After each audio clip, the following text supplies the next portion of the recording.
Canadian Prime Minister Trudeau is accused of bringing martial law to Canada by invoking emergency power to crack down a freedom convoy and freeze protesters' bank accounts. Canadian Prime Minister Justin Trudeau has been accused of bringing martial law to Canada, has invoked the rarely used Emergencies Act on Monday to host police presence across the country to crack down on freedom convoy protesters. Under the Emergency Act, the government introduced measures entailed the cut off protesters' funding and took steps to reinforce provincial and local law or enforce the federal police. Host Carlson was among commentators saying Trudeau has to for Monday during assault the non-screen graphic saying Trudeau's new move sounds like martial law. Canadian become a dictatorship today. It actually did, Carlson said his on Monday night. Canada became a dictatorship today. It actually did, Carlson said his on Monday night. He pointed out that instead of meeting with protesters, Trudeau fled the city and then from the bunkers he called the trucks Nazis. When they still didn't leave the city, Justin Trudeau suspended democracy and declared Canada a dictatorship.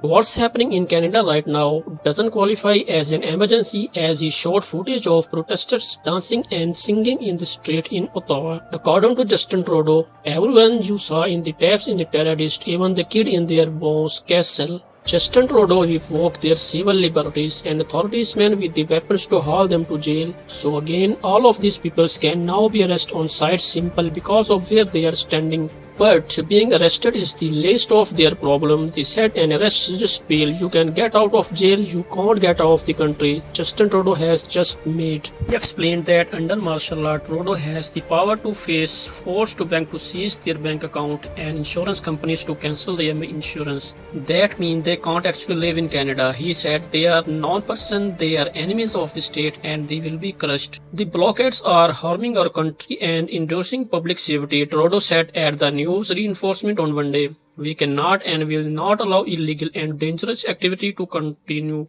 But the Canadian Civil Liberties Association said the government had not met the standard for invoking the Emergencies Act, which is intended to deal with threat to sovereignty, security and territorial integrity. The Freedom Convoy protest, which started by Canadian trucks opposing a COVID-19 vaccinate or quarantine mandate for cross-border drivers, has drawn thousands of people opposed to Trudeau's policies. Protesters camp in front of the Canadian Parliament, some of whom want the Prime Minister to meet with them, said the latest steps were excessive. Freelance and financial institutions are being given the power to suspend or freeze personal or corporate accounts that are suspect of funding illegal protests. We are making these changes because we know that the platforms are being used to support illegal blockades and illegal activities which is damaging the Canadian economy, Freelance said. Canadian authority has said about half of the funding for the protest has come from US supporters.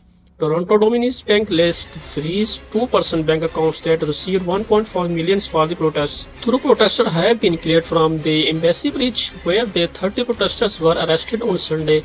Large demonstrations continue to paralyze the street of Ottawa and protesters are blockading several border crossing the western Canada. At one down the blockade in Alberta, Canadian Mountain on Monday arrested 11 people and seized a cache of guns, body armors, high-capacity magazines. On Monday afternoon, Trudeau told protesters they need to go home now, but he is held back deploying the military under the act, which grant powers have been used only once before its peacetime and will now be used to tackle protests over COVID-19 vaccine mandates and restrictions. Trudeau said the invoking the act will strengthen the police ability to impose fines and even imprisonment for protesters who blockade borders. It will also grant them the power to two vehicles and banks will be given the power of freeze funds associated with the protest if they are used in relation to Freedom Convoy demonetization. On Monday night, on the reports suggested that two truck drivers could be compelled and said to assist the removal of vehicles blocking bridge. We will not allow them illegal and dangerous activity to continue. There are ways to express yourself without engaging illegal and dangerous activity. Earlier on Monday night, Trudeau held a meeting with his Liberal cause and Prime Minister of nation's province who are the Canadian equivalent of state governor.